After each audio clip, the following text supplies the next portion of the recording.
These gods were not remote or detached. Instead, they were very much alive, intricately woven into the very fabric of existence itself. Their names were ancient, far older than any empire that ever rose or fell, and their breath was a force older even than the mightiest of kings. Long before the advent of Islam, long before Christianity ever took hold, there existed this divine presence, the kind of divine power that shaped everything around it, from the turning of the seasons to the fundamental laws that govern the natural world. These were not merely rituals observed out of habit, but vibrant, living beliefs that shaped and directed every aspect of daily life, influencing everything from the ways we farmed the land to the ways we interacted and treated one another with respect and care. This is the forgotten story, the deep and sacred divine roots that form the foundation of Africa's rich heritage. Spanning vast terrains, from the arid deserts of the northern regions to the lush, dense rainforests of the west, from the winding riverbanks flowing through the heart of the central regions to the towering, majestic mountains of the east, and extending even to the thunderstruck, wide-open plains of the south. This narrative weaves through the entire continent, connecting its diverse peoples and landscapes with a shared spiritual essence. Remember them well. Reclaim their power and presence, the gods of the north, of Kemet, Nubia, and the rich traditions of Berber mysticism. In that northern land, where Africa's most ancient roots burrowed deep into the soil and history, Egypt, known as Kemet, was the cradle that brought forth gods whose legends shaped the very foundation of civilization. Among them was Amun-Ra, the mighty and radiant sun god who held dominion over the cosmos, whose light and energy reached into every life, influencing every moment and breath. His warmth brought life and comfort to all who encountered it, yet his fury carried the devastating power to utterly destroy. Standing beside him was Isis, the revered goddess of love and wisdom, whose profound magic went beyond the boundaries of life and death, providing both protection and profound insight. Then there was Mayat, the esteemed goddess of truth and justice, who held the cosmic scales with unwavering balance, ensuring fairness and order throughout the universe. She made sure that chaos never gained a foothold or took over the delicate balance of the world around her. Further south, in the ancient land of Nubia, the divine power of Amun radiated outward, linking various empires and cultures spread across the vast stretches of the land. Meanwhile, the Berber people held profound reverence for the stars, moon goddesses, and numerous deities, including figures like Tenhinan, a legendary queen who courageously led her people across immense, harsh deserts, her journey inspired and strengthened by divine guidance and celestial forces. These gods played a crucial role in establishing and shaping civilizations that have lasted and thrived for thousands of years. Among them are the deities revered in the West, including those of the Yoruba, Ifa, Dahomey, and Ashanti traditions. Let us now turn our attention to the West, specifically to the Yoruba people of West Africa, who honor a rich and potent pantheon of gods deeply woven into their cultural and spiritual heritage. Ogun, the formidable god of iron and war, whose mighty hammer not only shaped but also forged the very path upon which civilization has been built. Oya, the fierce and untamed goddess of storms, who wields the power to command the winds and raging tempests, possessing the unique ability to bring forth new life even out of the chaos and destruction left behind.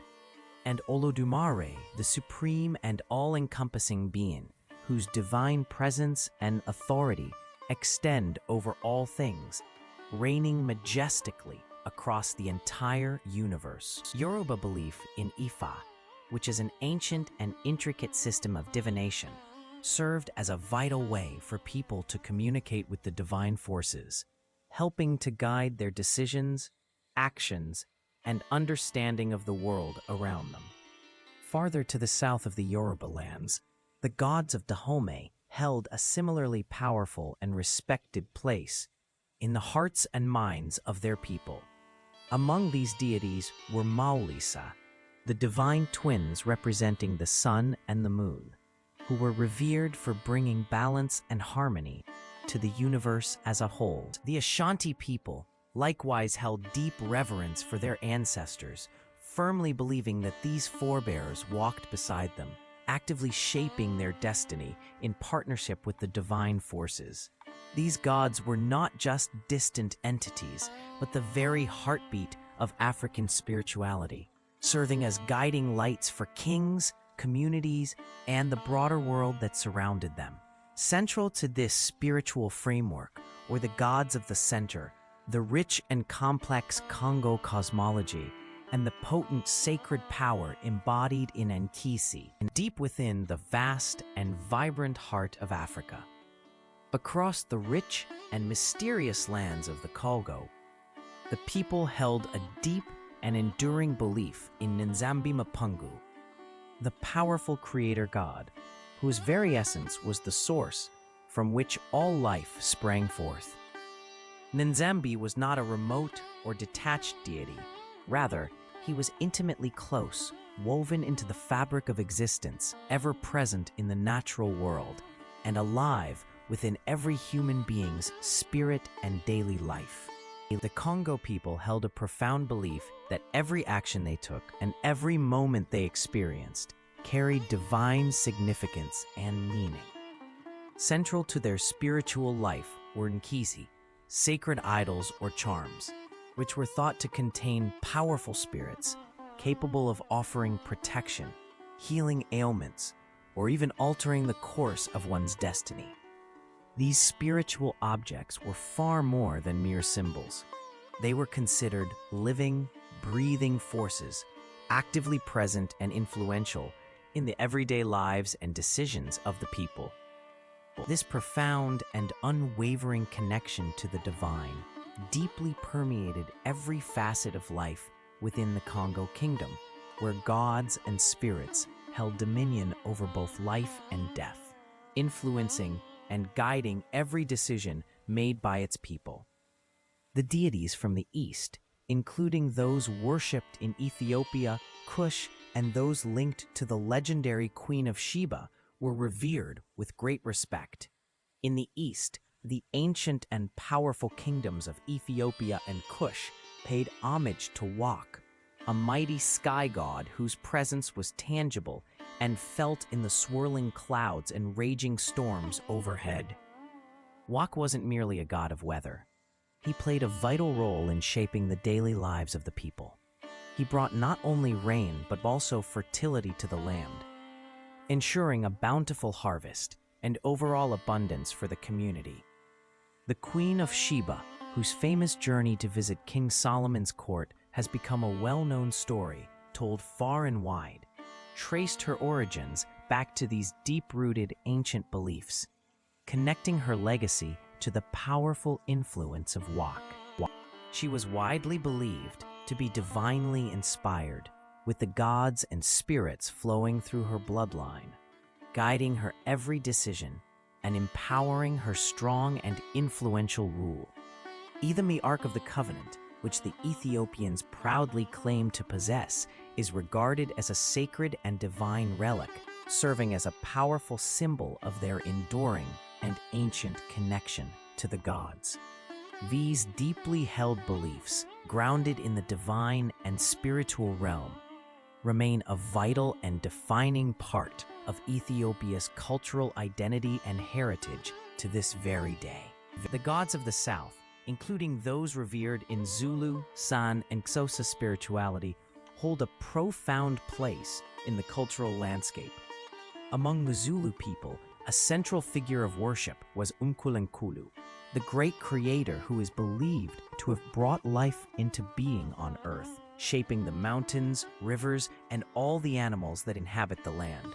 Unkulunkulu's presence was deeply felt in every aspect of the natural world, from the earliest light of dawn to the arrival of the first nourishing rain, symbolizing the cycle of life and the connection between the divine and the environment. The San, recognized as the first people of southern Africa, communicated with their gods through deeply sacred dances, forming a vital connection with the spirits of nature, fire, and the vast sky above. Similarly, the Xhosa people held a profound belief in the power of their ancestors, viewing them as spiritual guides who continuously walked alongside them throughout their lives. These gods were not merely abstract or distant ideas. Rather, they were intertwined with the very fabric of the land itself and woven into the daily lives and experiences of the people, shaping their understanding of the world around them. The divine wasn't something distant or separate from everyday life. Rather, it was life itself, intricately woven into the very fabric of existence. These gods played a fundamental role in shaping history, culture, and identity across countless generations. They left behind an eternal echo that resonates deeply with Africa's profound and sacred divine roots. And so, from the shimmering golden sands of ancient Kemet to the thundering, storm-filled skies of the vast Zulu lands, Africa's divine roots extend deeply across both time and space. These gods, these powerful spirits, were far more than just names found in forgotten myths and distant stories. They were vibrant, living forces, breathing energies that actively shaped entire civilizations, guided the destinies of kings and queens, and lovingly nurtured the growth and strength of communities across the continent. They taught the principles of balance, a deep respect for nature, honor for one's ancestors, and a recognition of the sacredness inherent in all forms of life. Long before foreign religions made their way to Africa's shores, the continent was home to a vast, intricate, and deeply spiritual world that flourished independently. This was a world rich in wisdom, full of cosmic understanding, and alive with a profound, unbreakable connection between what is visible to the eye and the mysterious, unseen realms. Today, as we actively reclaim these sacred and divine roots, we are doing far more than merely uncovering forgotten or lost stories. We are in the process of restoring a profound and powerful spiritual legacy that continues to pulse vibrantly within the very heart of the continent. To truly know and understand the gods of Africa is, in essence, to connect with and comprehend the very soul of humanity itself. It is a heartfelt call to deeply remember who we truly are at our core, where our roots and origins lie, and the sacred, timeless power that dwells within each and every one of us. The divine essence has not disappeared or faded away. Instead, it patiently waits, inviting us to open our hearts and minds, to quiet ourselves, and to truly listen. Thank you so much for taking the time to learn alongside us today. If you found something new or interesting, we would really appreciate it if you could like the video, share it with your friends, and subscribe to our channel. Don't forget to hit the notification bell as well, so you won't miss out on any of the exciting and powerful stories we have coming up next.